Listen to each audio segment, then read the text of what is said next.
El alce, por Edgar Allan Poe.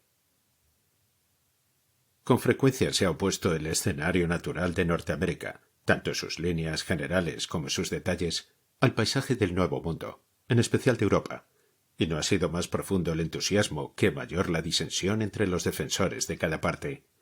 No es probable que la discusión se cierre pronto, pues aunque se ha dicho mucho por ambos lados, aún queda por decir un mundo de cosas. Los turistas ingleses más distinguidos que han intentado una comparación parecen considerar nuestro litoral norte y este, comparativamente hablando, así como todo el de Norteamérica o, por lo menos, el de Estados Unidos, digno de consideración. Poco dicen, porque han visto menos, del magnífico paisaje de algunos de nuestros distritos occidentales y meridionales, del dilatado Valle de Luisiana, por ejemplo, realización del más exaltado sueño de un paraíso. En su mayor parte estos viajeros se conforman con una apresurada inspección de los lugares más espectaculares de la zona: el Hudson, el Niágara, las Catskills, Harper's Ferry, los lagos de Nueva York, el Ohio, las praderas y el Mississippi. Son estos, en verdad, objetos muy dignos de contemplación, aun para aquel que ha trepado a las encastilladas riberas del Rin o ha errado junto al azul torrente del Ródano veloz. Pero estos no son todos los que pueden envanecerse, y en realidad llegaré a la osadía de afirmar que hay innumerables rincones tranquilos, oscuros y apenas explorados, dentro de los límites de los Estados Unidos, que el verdadero artista o el cultivado amante de las más grandes y más hermosas obras de Dios preferirá a todos y cada uno de los prestigiosos y acreditados paisajes a los cuales me he referido. En realidad, los verdaderos Edenes de la Tierra quedan muy lejos de la ruta de nuestros más sistemáticos turistas. Cuanto más lejos, entonces, del alcance de los forasteros que, habiéndose comprometido con los editores de su patria a proveer cierta cantidad de comentarios sobre Norteamérica en un plazo determinado, no pueden ampliar este pacto de otra manera que recorriendo a toda velocidad, libreta de notas en mano, los más trillados caminos del país. Acabo de mencionar el Valle de Luisiana. De todas las regiones extensas dotadas de belleza natural, esta es quizá la más hermosa. Ninguna ficción se la ha aproximado. La más espléndida imaginación podría derivar sugestiones de su exuberante belleza. Y la belleza es, en realidad, su única característica. Poco o nada tiene de sublime. Suaves ondulaciones del suelo entretejidas con cristalinas y fantásticas corrientes costeadas por pendientes floridas, y como fondo una vegetación forestal, gigantesca, brillante, multicolor, rutilante de gallos, pájaros, cargada de perfume. Estos rasgos componen, en el Valle de Luisiana, el paisaje más voluptuoso de la Tierra. Pero aún en esta deliciosa región, las partes más encantadoras solo se alcanzan por sendas escondidas.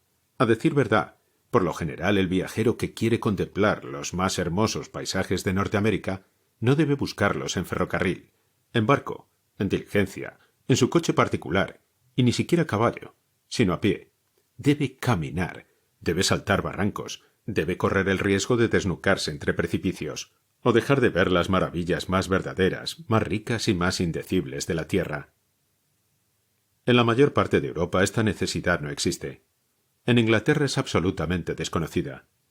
El más elegante de los turistas puede visitar todos los rincones dignos de ser vistos sin detrimento de sus calcetines de seda. También conocidos son todos los lugares interesantes y también organizados están los medios de acceso. Nunca se ha dado a esta consideración la debida importancia cuando se compara el escenario natural del viejo mundo con el del nuevo. Toda la belleza del primero es parangonada tan solo con los más famosos, pero en modo alguno más eminentes lugares del último.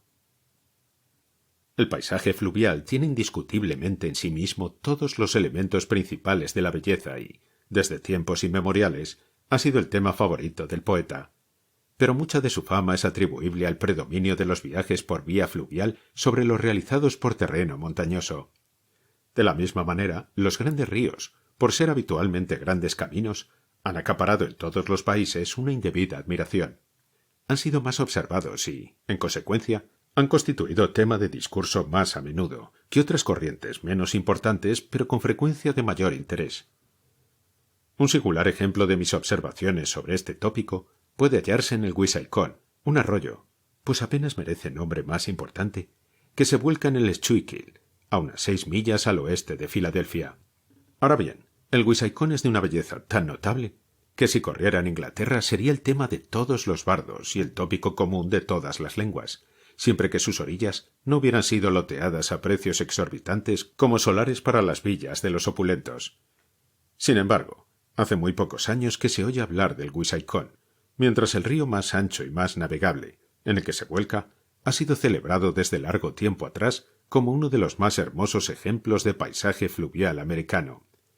El Schuylkill, cuyas bellezas han sido muy exageradas y cuyas orillas, por lo menos en las cercanías de Filadelfia, son pantanosas como las del Delaware, en modo alguno es comparable, en cuanto a objeto de interés pintoresco, con el más humilde y menos famoso riachuelo del cual hablamos. Hasta que Fanny Kemble, en su extraño libro sobre los Estados Unidos, señaló a los nativos de Filadelfia el raro encanto de esa corriente que llega a sus propias puertas, este encanto no era más que sospechado por algunos caminantes aventureros de la vecindad. Pero una vez que el diario abrió los ojos de todos, el Wissahickon, hasta cierto punto, alcanzó de inmediato la notoriedad.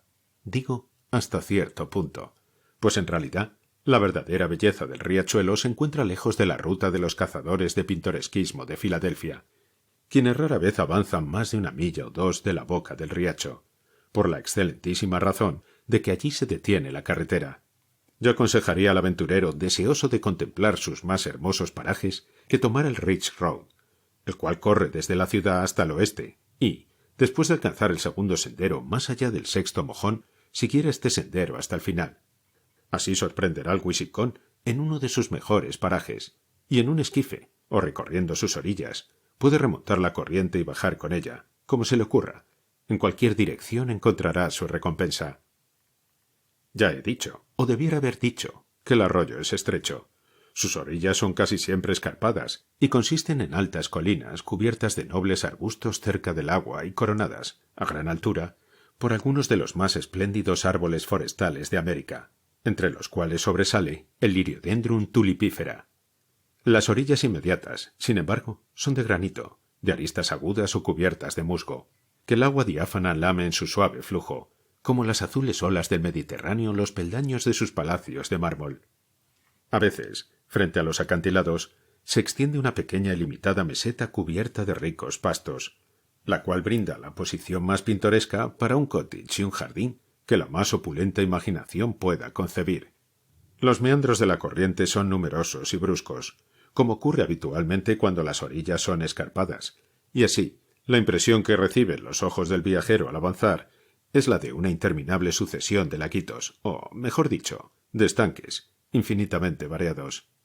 El Wissahickon, sin embargo, debe ser visitado, no como el bello Melrose, al claro de luna o aun con tiempo nublado, sino en el más brillante fulgor del mediodía, pues la estrechez de la garganta por la cual corre, la altura de las colinas laterales, la espesura del follaje, conspiran para producir un efecto sombrío, si no absolutamente lóbrego, que, a menos de ser aliviado por una luz general brillante, desmerece la pura belleza del paisaje.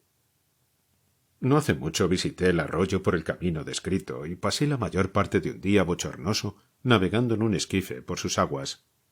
El calor fue venciéndome gradualmente y, cediendo a la influencia del paisaje y del tiempo y al suave movimiento de la corriente, me sumí en un semisueño, durante el cual mi imaginación se solazó en visiones de los antiguos tiempos del Wissahickon, de los buenos tiempos, en que no existía el demonio de la locomotora, donde nadie soñaba con picnics, cuando no se compraban ni se vendían derechos de navegación, cuando el piel roja aullaba solo, junto con el alce, los cerros que ahora se destacan allá arriba. Y mientras estas fantasías iban adueñándose gradualmente de mi espíritu, el perezoso arroyo me había llevado, pulgada tras pulgada, en torno a un promontorio y a plena vista de otro que limitaba la perspectiva a una distancia de 40 o 50 yardas. Era un cantil empinado, rocoso, que se hundía profundamente en el agua y presentaba las características de una pintura de Salvator Rosa, mucho más señaladas que en cualquier otra parte del recorrido. Lo que vi sobre ese acantilado, aunque seguramente era un objeto de naturaleza muy extraordinaria, considerados la estación y el lugar, al principio ni me sorprendió ni me asombró, por su absoluta y apropiada coincidencia con las soñolientas fantasías que me envolvían. Vi, o soñé que veía, de pie en el borde mismo del precipicio, con el cuello tendido, las orejas tiesas y toda la actitud reveladora de una curiosidad profunda y melancólica, uno de los más viejos y osados alces, idénticos a los que yo uniera con los pieles rojas en mi visión. Digo que durante unos minutos esta aparición ni me sorprendió ni me asombró. Durante ese intervalo mi alma entera quedó absorta en una intensa simpatía. Imaginé al alce quejoso tanto como maravillado de la manifiesta decadencia operada en el arroyo y en su vecindad, aun en los últimos años, por la cruel mano del utilitarismo. Pero un ligero movimiento de la cabeza del animal destruyó de inmediato el conjuro del ensueño que me envolvía, y despertó en mí la sensación cabal de la novedad de la aventura. Me incorporé sobre una rodilla dentro del esquife y, mientras dudaba entre detener mi marcha y dejarme llevar más cerca del objeto que me había maravillado, oí las palabras «ch, ch», pronunciadas rápidamente pero con prudencia desde los matorrales de lo alto. Instantes después, un negro emergía de la maleza, separando las ramas con cuidado y caminando cautelosamente. Llevaba en una mano un puñado de sal y, tendiéndola hacia el alce, se acercó lento pero seguro. El noble animal, aunque un poco inquieto, no hizo el menor intento de escapar. El negro avanzó, ofreció la sal y dijo unas palabras de aliento o conciliación. Entonces el alce agachó la cabeza, pateó y después echó tranquilamente y aceptó el ronzal. Así termina mi cuento del alce. Era un viejo animal mimado, de hábitos muy domésticos, y pertenecía a una familia inglesa que ocupaba una villa de la vecindad.